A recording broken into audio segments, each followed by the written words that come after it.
আজকে কি সত্যি স্বাধীনতা দিবস? এ কেমন স্বাধীনতা দিবস যেখানে কোনো কারণবশত যদি কোনো মেয়েকে রাত্রে বাইরে থাকতে হয়, তবে সে সুস্থভাবে বাড়িতে ফিরবে কিনা সেই সম্পর্কে যথেষ্ট সন্দেহ আছে বই কি।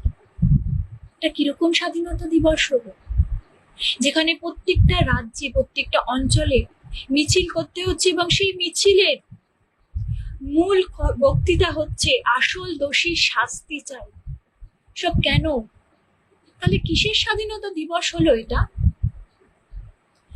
এই ধর্ষণ করা তো দূরে থাক, ধর্ষণ শব্দটাও যাতে আমাদের পরবর্তী প্রজন্ম জানতে না পারে, এই শব্দটা পুরোপুরি মুছে দিতে হবে আমাদের ভারতবর্ষ থেকে।